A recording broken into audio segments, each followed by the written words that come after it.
Hello. Hello ಅಕ್ಕ, ಹೇಗಿದ್ಯಾ? ನಾನು ಚೆನ್ನಾಗಿದ್ದೀನಿ ಹೇಮಾ, ನೀನು ಹೇಗಿದ್ಯಾ? ನಾನು ಚೆನ್ನಾಗಿದ್ದೀನಿ ಅಕ್ಕ.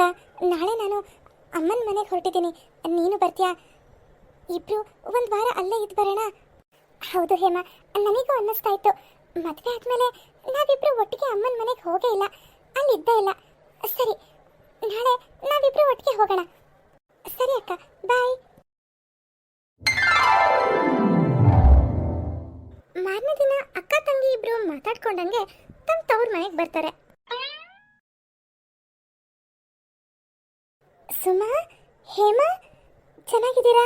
ಬನ್ನಿ. ಅಮ್ಮ, ಹೇಗಿದ್ಯಾ? ನಾನು ಚೆನ್ನಾಗಿದ್ದೀನಿ, ನೀವಿಬ್ರು ಹೇಗಿದ್ದೀರಾ? ಚೆನ್ನಾಗಿದ್ದೀವಿ ಅಮ್ಮ. ಅಮ್ಮ, ಮದುವೆ ಆದಾಗ್ಲಿಂದ ನಾನು ಅಕ್ಕ ಇಬ್ರು ಒಟ್ಟಿಗೆ ತವ್ರ ಮನೇಲಿ ಇದ್ದೇ ಇಲ್ಲ. ಅದಕ್ಕೆ ನಾನೇ ನಿನ್ನೆ ಅಕ್ಕಂಗೆ ಫೋನ್ ಮಾಡಿದ್ದೆ, ನಾಳೆ ನಾನು ಹೋಗ್ತಾ ಇದ್ದೀನಿ, ನೀನು ಬರ್ತೀಯಾ ಅಂತ. ಹಾಗಾಗಿ ಇಬ್ರು ಒಟ್ಟಿಗೆ ಬಂದ್ವಿ. ಒಳ್ಳೇದಾಯ್ತಮ್ಮ, ನನಗಂತೂ ನೀವಿಬ್ರು ಬಂದಿದ್ದು ತುಂಬಾನೇ ಖುಷಿ ಆಯಿತು. ಅಚ್ಚರಿ, ಅಣ್ಣ ಅದಕ್ಕೆ ಅಲ್ಲಮ್ಮ, ಇಷ್ಟೊತ್ತಿನಲ್ಲಿ ನಿಮ್ಮ ಅಣ್ಣ ಎಲ್ಲಿರ್ತಾನೆ? ಡ್ಯೂಟಿಗೆ ಹೋಗಿರ್ತಾನೆ. ನಿಮ್ಮ ಅದಕ್ಕೆ ಅಡುಗೆ ಮನೇಲಿ ಇರಬೇಕು. ಇರು, ಕರಿತೀನಿ. ಪಲ್ಲವಿ. ಓ ಸುಮಾ, ಹೇಮಾ, ಯಾವಾಗ ಬಂದ್ರಿ? ಈಗಷ್ಟೇ ಬಂದ್ವಿ ಅದಕ್ಕೆ. ಹೇಗಿದ್ದೀರಾ? ಹಾಂ, ಚೆನ್ನಾಗಿದ್ದೀನಿ ಅದಕ್ಕೆ. ಈ ಸ್ಯಾರಿ ನಿಮಗೆ ತುಂಬ ಚೆನ್ನಾಗಿ ಕಾಣಿಸ್ತಾ ಇದೆ. Thank you Hema. ಪಲ್ಲವಿ, ಇವತ್ತು ನಾನಿಬ್ಬರು ಹೆಣ್ಮಕ್ಳು ಒಟ್ಟಿಗೆ ನಮ್ಮ ಮನೆಗೆ ಬಂದಿದ್ದಾರೆ. ನನಗಂತೂ ತುಂಬಾ ಖುಷಿ ಆಯಿತು. ಏನಾದರೂ ಸ್ಪೆಷಲ್ ಅಡುಗೆ ಮಾಡು. ಅಯ್ಯೋ ಅತ್ತೆ, ನಾನು ಈಗಾಗಲೇ ಅಡುಗೆಗೆ ಇಟ್ಟಾಗೋಗಿದೆ. ನನಗೇನು ಗೊತ್ತಿತ್ತು ಇವರಿಬ್ಬರು ಬರ್ತಾರೆ ಅಂತ? ಅದು ಅಲ್ಲದೆ ಇವರೇನು ನೆಂಟ್ರಾ? ಆಗಾಗ ಬರ್ತಿರ್ತಾರಲ್ಲ, ನೆಂಟ್ರಾದರೆ ಸ್ಪೆಷಲ್ ಏನಾದರೂ ಮಾಡ್ಬೋದು. ಅಮ್ಮ, ಅತ್ತಿಗೆ ಹೇಳ್ತಿರೋದು ಸರಿ, ನಾವೇನು ನೆಂಟ್ರಾ? ಇವಾಗ ಅತ್ತಿಗೆ ಏನು ಪ್ರಿಪೇರ್ ಮಾಡಿದಾರೋ ಅದೇ ಸಾಕು. ಸೊಸೆ ಪಲ್ಲವಿಗೆ ತನ್ನ ಆದ್ಮೇರಿಬ್ರು ಮನೆಗೆ ಬಂದರೆ ಸ್ವಲ್ಪನೂ ಇಷ್ಟ ಆಗ್ತಿರಲ್ಲ. ಅದಕ್ಕೆ ತನ್ನ ಅತ್ತೆ ಏನೇ ಹೇಳಿದ್ರು ಅವಳು ಅದಕ್ಕೆ ಆಪೋಸಿಟ್ ಆಗಿ ಮಾತಾಡ್ತಿರ್ತಾಳೆ. ಸರಿ, ನೀವು ಮಾತಾಡ್ತೀರಿ, ನನಗೆ ಕೆಲಸ ಇದೆ. ರೀ, ವಿಷಯ ಗೊತ್ತಾಯ್ತಾ? ಏನೇ ಅದು? ಅಲ್ಲ ರೀ, ನಿಮ್ಮ ತಂಗಿಯರಿಬ್ರು ಬಂದ್ಬಿಟ್ರೆ ನಿಮ್ಮ ಅಮ್ಮಂಗೇನು 2 ಕೋಡ್ ಬಂದ್ಬಿಡುತ್ತಾ ಅಂತೀನಿ. ಅವ್ರಿಲ್ದೇ ಇದ್ದಾಗ ನನ್ನ ಜೊತೆ ಚೆನ್ನಾಗೇ ಇರ್ತಾರೆ. ಅವರಿಬ್ರು ಬಂದರೆ ಸಾಕು, ನಾನು ಅಂದರೆ ಅವ್ರಿಗೆ ತಾತ್ಸಾರ. ಅಯ್ಯೋ, ಅದು ಯಾವತ್ತೂ ಇದ್ದಿದ್ದೆ ಬಿಡು. ಅದು ಸರಿ, ಅದೇನೋ ವಿಷಯ ಅಂದ್ಯಲ್ಲ, ಏನದು? ರೀ, ಸಂಜೆ ನಾನು ಗಾರ್ಡನಲ್ಲಿ ಹೂ ಕೀಳ್ತಾ ಇದ್ನಾ, ಸುಮಾ ಹೇಮಾ ಇಬ್ರು ಕಾಫಿ ಕುಡಿತಾ ನಿಮ್ಮ ಅಮ್ಮನ ಹತ್ರ ಮಾತಾಡ್ತಿದ್ರು. ಅಮ್ಮ, ಒಂದು ವಾರ ನಾವಿಬ್ರು ಇಲ್ಲೇ ಇರ್ತೀವಿ ಅಂತ.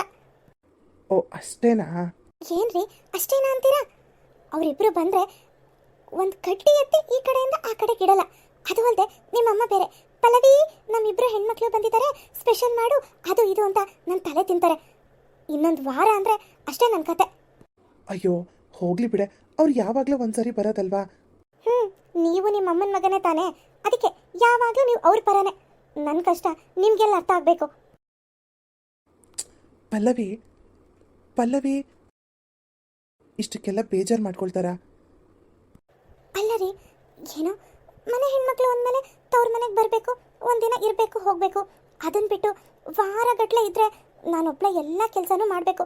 ನನಗೂ ಎಷ್ಟು ಕಷ್ಟ ಆಗುತ್ತೆ ಗೊತ್ತಾ? ಅದು ಸರಿನೇ. ಹೋಗ್ಲಿ ಬಿಡು, ಒಂದು ಕೆಲಸ ಮಾಡು. ನೀನು ಸುಮಂಗು ಹೇಮಂಗು ಒಂದು ಸಣ್ಣ ಪುಟ್ಟ ಕೆಲಸ ಹೇಳು, ಅವ್ರೇನು ಮಾಡಲ್ಲ ಅಂತಾರ? ಹೇಳ್ಬೋದು, ಆದರೆ ನಿಮ್ಮಮ್ಮ ಏನಾದರೂ ಅಂದರೆ?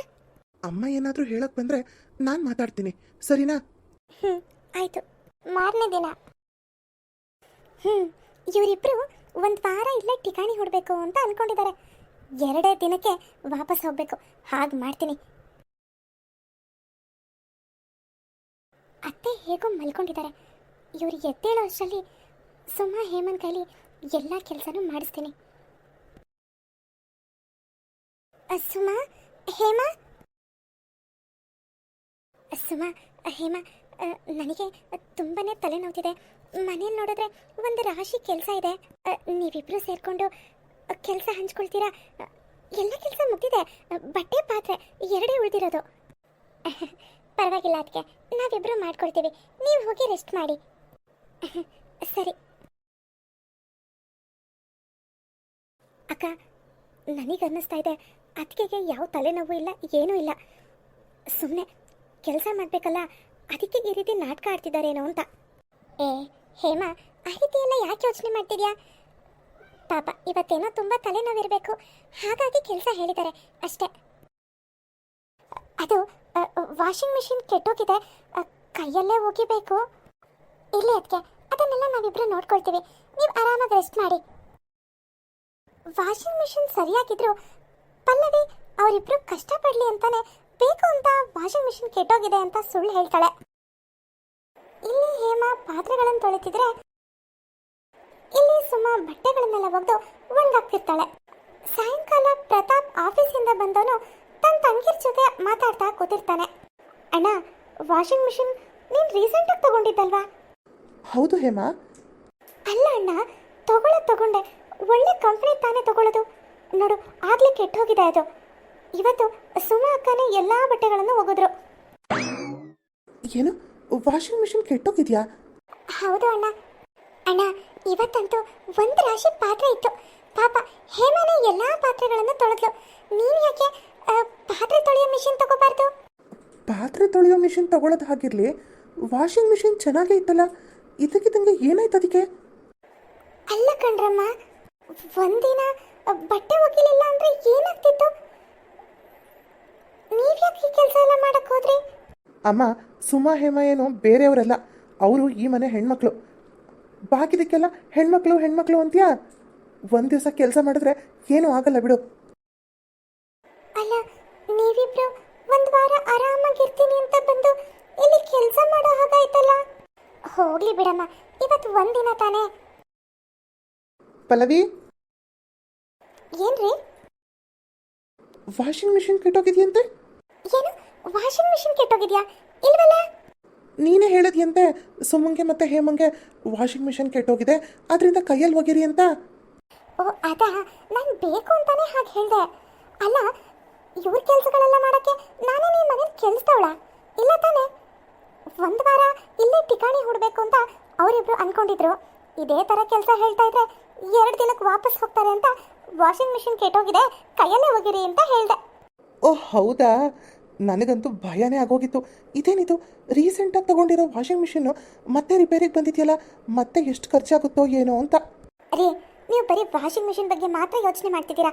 ನಿಮ್ಮ ತಂಗಿರಿಬ್ರು ಮನೆಗೆ ಬಂದಮೇಲೆ ಎಷ್ಟು ಅಕ್ಕಿ ಬೇಳೆ ಖರ್ಚಾಗಿದೆ ಅಂತ ನೀವು ಯೋಚನೆ ಮಾಡಿದ್ದೀರಾ? ಇದನ್ನೆಲ್ಲ ಕೇಳಿಸ್ಕೊಂಡಂತ ಹೇಮಂಗೆ ತಾನು ಹುಟ್ಟು ಬೆಳೆದ ಮನೇಲಿ ಒಂದೊತ್ತು ಅನ್ನ ತಿನ್ನಕ್ಕೂ ಇವತ್ತು ಇನ್ನೊಬ್ಬರ ಪರ್ಮಿಷನ್ ಕೇಳಬೇಕಲ್ಲ ಅಂತ ಬೇಜಾರಾಗುತ್ತೆ.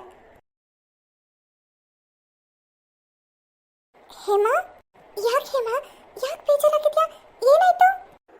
ಅಕ್ಕ, ನಾವಿಬ್ರು ಬೆಳೆದ ಈ ಮನೇಲಿ ಇವತ್ತು ಒಂದು ಊಟಕ್ಕೂ ಇನ್ನೊಬ್ರು ಪರ್ಮಿಷನ್ ಕೇಳಬೇಕು, ಆ ರೀತಿ ಆಗಿದೆ. ಹೇಮಾ, ನೀನು ನನಗೆ ಏನು ಹೇಳ್ತಿದ್ಯಾ? ನನಗೆ ಅರ್ಥ ಆಗ್ತಿಲ್ಲ. ಅಕ್ಕ, ಅಣ್ಣ ಅದಕ್ಕೆ ಇಬ್ರು ಮಾತಾಡ್ತಿರೋದನ್ನ ನಾನು ಕೇಳಿಸ್ಕೊಂಡೆ. ಅದಕ್ಕೆ ಹೇಳ್ತಾ ಇದ್ರು ನಾನು ಬೇಕು ಅಂತಾನೆ ವಾಷಿಂಗ್ ಮಿಷಿನ್ ಕೆಟ್ಟೋಗಿದೆ ಅಂತ ಸುಳ್ಳು ಹೇಳಿದೆ ಅಂತ. ಅಲ್ಲ ಹೇಮಾ, ಅದಕ್ಕೆ ಯಾಕೆ ವಾಷಿಂಗ್ ಮಿಷಿನ್ ಕೆಟ್ಟೋಗಿದೆ ಅಂತ ಸುಳ್ಳು ಹೇಳ್ತಾರೆ? ಅಕ್ಕ, ಅದಕ್ಕೆ ನಾವಿಬ್ರು ಇಲ್ಲಿಗೆ ಬಂದಿರೋದು ಸ್ವಲ್ಪನೂ ಇಷ್ಟ ಇಲ್ಲ ಅಂತ ಅನ್ಸುತ್ತೆ. ಅದಕ್ಕೆ ಅಣ್ಣನ ಹತ್ರ ಹೇಳ್ತಾ ಇದ್ರು. ಅವರಿಬ್ರು ಒಂದು ವಾರ ಇಲ್ಲಿ ಠಿಕಾಣಿ ಹೂಡಕ್ಕೆ ನೋಡಿದ್ರು. ಅವರಿಬ್ರನ್ನ 2 ದಿನಕ್ಕೆ ವಾಪಸ್ ಕಳಿಸ್ಬೇಕು ಅಂತಾನೆ ನಾನು ಅವರಿಬ್ರಿಗೂ ಕೆಲಸ ಹೇಳಿದ್ದು. ವಾಷಿಂಗ್ ಮಿಷಿನ್ ಸರಿ ಇದ್ರು ಕೆಟ್ಟೋಗಿದೆ ಅಂತ ಸುಳ್ಳು ಹೇಳಿದ್ದು ಅಂತ. ಅಣ್ಣ ಅಷ್ಟೇನಾ ಅಂತ ಹೇಳ್ತಾ ಇದ್ದ. ಅಂದ್ರೆ ಇದೆಲ್ಲ ಅದಕ್ಕೆ ಕೆಲಸನಾ? ಇಲ್ಲ ಹೇಮ, ನಾವು ಸುಮ್ಮನಿರಬಾರ್ದು. ಅದಕ್ಕೆ ಸರಿಯಾದ ಪಾಠ ಕಲಿಸ್ಲೇಬೇಕು. ಹೌದಕ್ಕ, ನೀನು ಹೇಳ್ತಿರೋದು ಸರಿ. ನಾನು ಹಿಂಗೆ ಅವತ್ತೇ ಹೇಳಿದೆ ಅದಕ್ಕೆ ಸುಳ್ಳು ಹೇಳ್ತಾ ಇದ್ದಾರೆ ಅಂತ. ಆದರೆ ನೀನೇ ಅವತ್ತು ಯಾವುದನ್ನು ನಂಬಲಿಲ್ಲ. ಹೌದು ಹೇಮ, ನೀನು ಹೇಳ್ತಿರೋದೆಲ್ಲ ನಿಜ ಅಂತ ನನಗೆ ಇವಾಗ ಅನ್ನಿಸ್ತಾ ಇದೆ. ಯಾಕಂದರೆ ನಾವಿಬ್ರು ಮನೆಗೆ ಬಂದಿನ ಅಮ್ಮ ಸ್ಪೆಷಲ್ ಆಗಿ ಅಡುಗೆ ಮಾಡುವ ತಕ್ಷಣ ಅದಕ್ಕೆ ಅವರಿಬ್ಬರೇ ನೆಂಟ್ರ ಆಗಾಗ ಬಂದು ಹೋಗಿ ಮಾಡ್ತಿರ್ತಾರೆ ಅಂತ ಹೇಳಿದ್ರಲ್ಲ. ನಾನೇನು ಅವರು ನಮ್ಮನ್ನ ಈ ಮನೆ ಹೆಣ್ಮಕ್ಳು ಅಂತ ಪ್ರೀತಿಯಿಂದ ಹೇಳಿದ್ರು ಅಂತ ಅನ್ಕೊಂಡೆ. ಆದರೆ ಅವ್ರ ಮನಸ್ಸಲ್ಲಿ ಈ ರೀತಿ ಎಲ್ಲ ಯೋಚನೆ ಇದೆ ಅಂತ ನನಗೆ ಗೊತ್ತಿರಲಿಲ್ಲ. ಅಲ್ಲ ಅಕ್ಕ, ನಾವೇನು ಊಟಕ್ಕತೆ ಇಲ್ಲದೆ ಇಲ್ಲಿಗೆ ಬರ್ತೀವ? ಅಕ್ಕಿ ಬೇಳೆ ಎಲ್ಲ ತುಂಬ ಖರ್ಚಾಯಿತು ಅಂತ ಅಣ್ಣನ ಹತ್ರ ಮಾತಾಡ್ತಿದ್ರು. ಏನೋ ಅಮ್ಮನ್ನ ಮಾತಾಡಿಸ್ಕೊಂಡು ಒಂದು ವಾರ ಇದ್ದು ಹೋಗೋಣ ಅಂತ ಬರ್ತೀವಿ. ಅಷ್ಟಕ್ಕೆ ಈ ರೀತಿ ಎಲ್ಲ ಮಾತಾಡಿದ್ರಲ್ಲ. ಹೌದು, ನೀನು ಹೇಳೋದು ನಿಜಾನೇ. ಹೋಗ್ಲಿ ಬಿಡು, ಬೇಜಾರು ಮಾಡ್ಕೋಬೇಡ. ಹಾಗಂತ ನಾವು ಸುಮ್ಮನಿರಬಾರ್ದು ಹೇಮ. ಅಣ್ಣ ಅದಕ್ಕೆ ಸರಿಯಾದ ಪಾಠ ಕಲಿಸ್ಬೇಕು. ಹೌದು ಅಕ್ಕ, ನೀನು ಹೇಳೋದು ಸರಿ. ನಾವಿಬ್ಬರೇ ಏನಾದರೂ ಪ್ಲಾನ್ ಮಾಡಿ ಅವರಿಬ್ಬರಿಗೆ ಸರಿಯಾಗಿ ಬುದ್ಧಿ ಕಲಿಸೋಣ. ಸುಮಾ ಹೇಮಾ ಇಬ್ರು ತಮ್ಮ ಅಣ್ಣ ಅತ್ತಿಗೆಗೆ ಹೇಗೆಲ್ಲ ಬುದ್ಧಿ ಕಲಿಸ್ತಾರೆ ಅನ್ನೋದನ್ನ ನೆಕ್ಸ್ಟ್ ವಿಡಿಯೋದಲ್ಲಿ ನೋಡೋಣ. ಈ ವಿಡಿಯೋ ನಿಮಗೆಲ್ಲ ಸ್ವಲ್ಪನಾದರೂ ಇಷ್ಟ ಆಗಿದ್ರೆ ಪ್ಲೀಸ್ ನಮ್ಮ ಚಾನಲ್ನ ಸಬ್ಸ್ಕ್ರೈಬ್ ಮಾಡಿ, ಹಾಗೆ ಲೈಕ್ ಮಾಡಿ, ಶೇರ್ ಮಾಡಿ, ಕಮೆಂಟ್ ಮಾಡಿ. ನೆಕ್ಸ್ಟ್ ವಿಡಿಯೋದಲ್ಲಿ ಸಿಗೋಣ. Bye friends.